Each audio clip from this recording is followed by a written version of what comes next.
Have you ever wondered how to put a garage door opener together? I always suggest buying a Liftmaster. It's much easier, and they come basically pre-assembled, especially the rail. That's where you'll spend most of your time on a regular opener, is assembling the rail and the chain or belt or whatever they're doing. I've got a couple Chamberlains here with belt drives in a box. So let's show you what all is involved. This isn't what I carry. This is, for a customer. My rails, I'll show you over here. These boxes right here are my rails. They're already assembled and they have the belt already on them. All you do is flip it over the top of the head, set the tension, put your cap on, your two 1/2-inch bolts, and you're done. This thing here, there's a bunch of stuff. It actually takes longer to assemble that rail than it probably does to actually install one of these things. But I'll try to make it easy for you. I'm Johnny Garage Johnson, and this is Hardcore Garage.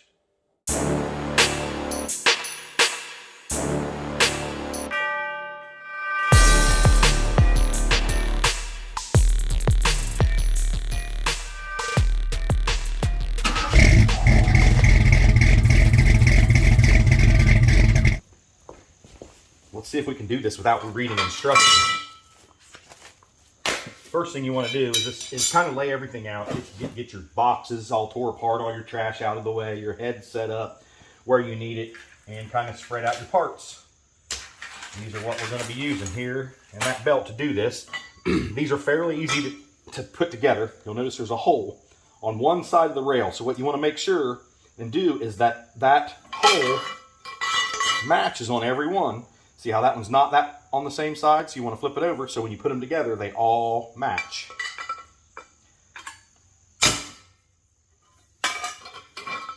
The hole on the right. And the only one you really need to worry about is your front one, as far as where it's going to go. Okay, so we have the main rail assembled. Now we're going to go to the top here, and we are going to flip it back over so the hole is on the right again. And the way that you can tell that you have your rail correct, not this way, one thing is you're going to have your sticker. You got a little piece here that you actually bend up to make your stop, and the hole is smaller on the bottom where your bolt goes through to hold the front pulley.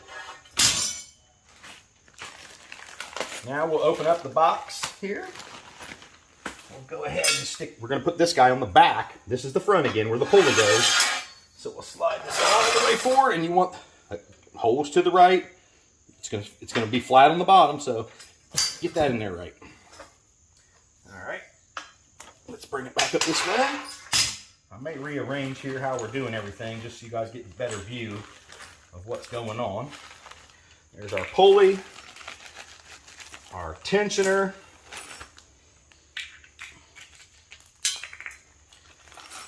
and there's the bolt for the head of the pulley. Let's go ahead and pour all these out so I can really get a look in here. And what I like to do is go ahead and take my 2 carriage bolts out that are going to be for my safety eyes, and the 2 wing nuts. That way we're kind of going through here and getting everything out of the way that we don't need right off the bat. We're going to need a stop. Oh no, we don't. We bend the metal up. See, some of them have the old pieces in them for a stop. Yep, this is the rear stop here. That we're going to put in. Let's go ahead and do that. Just goes through. And the 7/16 bolt on the bottom, and it's got a lock washer built in, or I don't even know what you want to call them kind of washers. I don't have a 7/16 over here, so I have to remember to tighten that. Okay. Now sometimes you can get your belt through here, and sometimes you can't. So I am going to actually put the rail on first. Let's move this camera a little closer. Them 2 1/2-inch bolts right there. You need to remove those 2 to put your rail on.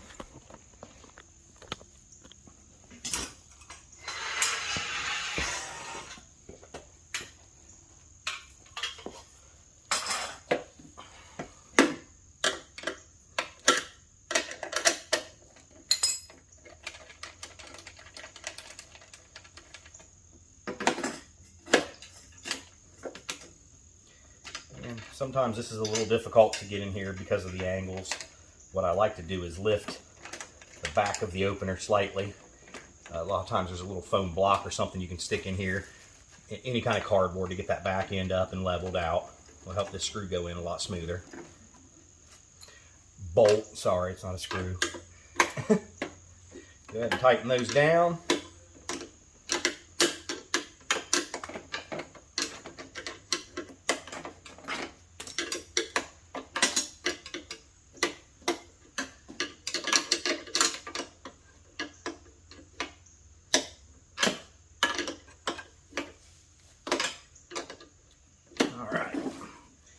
And then you want to put this guy on there, and your little release always points to the back of the garage. We're going to put that on. Keep it near the front, because when you put an opener together, you want to start with it in the down position. Let's take the camera up here so you can see what I'm doing. We are going to bend this little tab here. Just stick a screwdriver in there somehow or another and bend it up.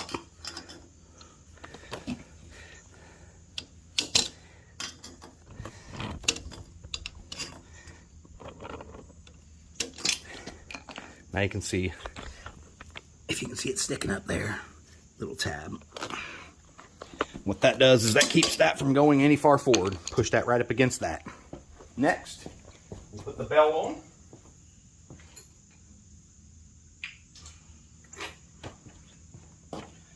And the front bolt. Yep, there it is. So you'll have this guy, one washer, and the nut on the bottom. This goes in there. First things that you'll do, though, is get your tape off there. And we're going to run this guy through here like this, and all it does is just turn and hooks right into that front piece. Go ahead, and they put tape on here to keep your grease. These things come pre-greased. Can't really see it, but there's a little bit of grease in there. So you'll slide this in and drop your bolt through, washer, and a nut on the bottom. And this is going to be a 9/16, and I believe a 5/8 on the top.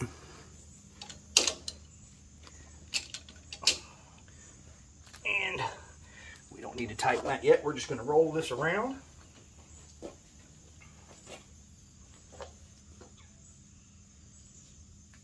And it's best if you can unroll it. Don't just let it go how it wants to.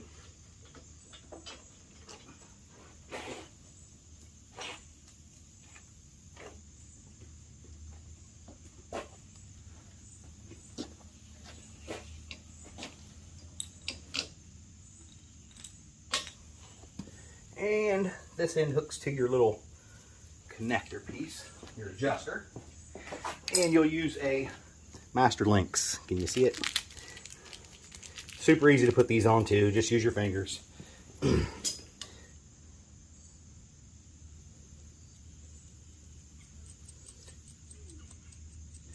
You'll unscrew this, and it only goes into this thing one way because it's, I don't know if you guys can see, but it's flat on that top edge there.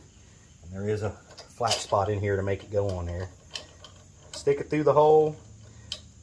Start putting your spring back on.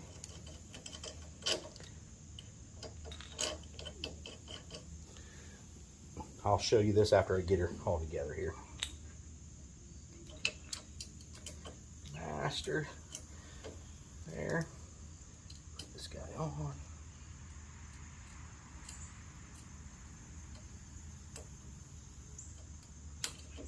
Alright. And we'll tighten this up.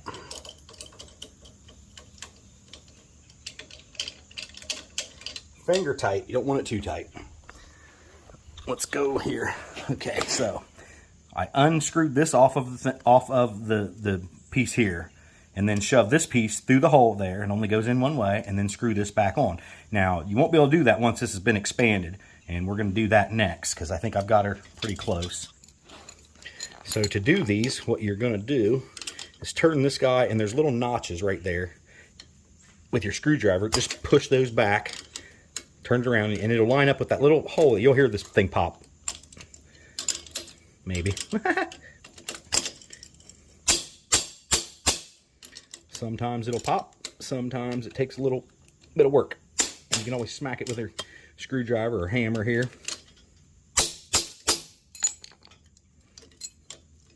I'm going to go ahead and tighten up a little bit more and keep trying. If you got to go farther than one of the notches, just spin it around to the next one. There we go. Now it popped open. You can see how the spring expanded there. And check, what you'll see is see my spring moving there. And you can go back in here and tighten up a little bit more, but you want that spring to be able to function when you pull this side. We're good there, I believe. Okay, for some reason I didn't hit record. The next step was we put this on with 2 1/4-inch screws. This thing does come pre-lubricated inside to help that belt. Basically, other than tightening that 7/16, which I'm about to do right now on the bottom here, and the 9/16 on the front of the rail, that unit is pretty much assembled, and we can move on to wiring up the button and the safety eyes. 9/16 on the bottom.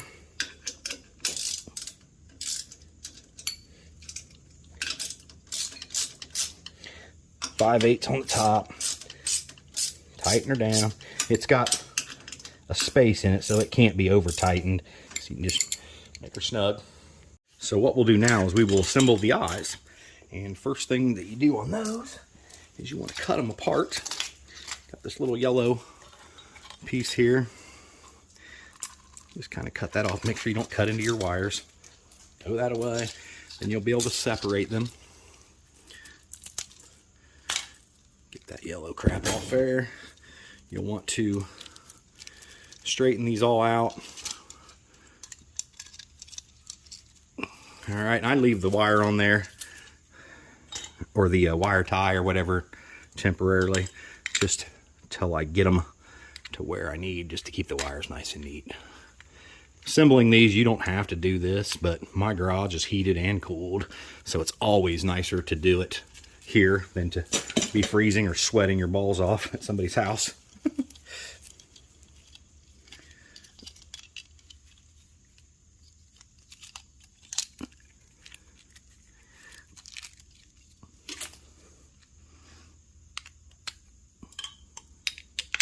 They only go one way. I've seen these get so screwed up from people not knowing what they're doing. Try to make those 2 lines there parallel if you can. You can always adjust these once you get them installed. And the next thing we'll do is we'll go ahead and wire the back of the button. I just like to have everything out of the way. And this is just a crappy old button here. Remember, make sure we don't lose these screws though. Phillips heads or flat blade, either one will work.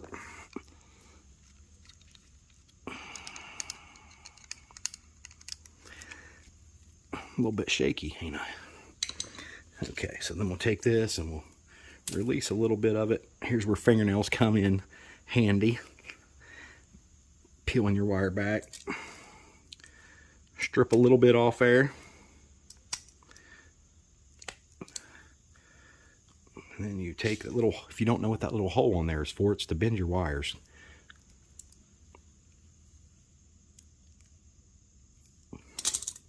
Then you're going to look, and on the back of here, red, white, you want to make sure you get your wires on right too. So we got the white one here with this line, red one with the line, and you want to make sure that you get your wire on there properly too. You want the wire to loop over the direction that you are tightening. That way it doesn't just try to push the wire off when you tighten it.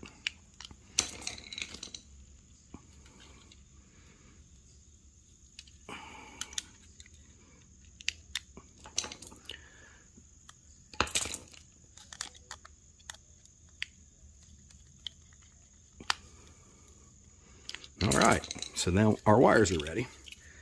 I've loaded everything that I need into a little box.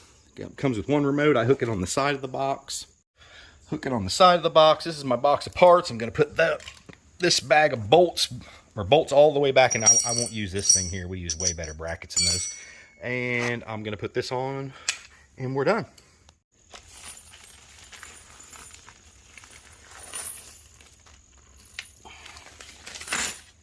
I won't use some of these bolts.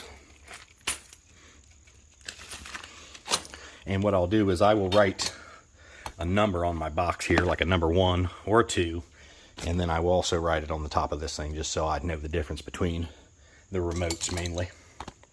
You only got to write your number on one of them, since the other one's obviously the other one.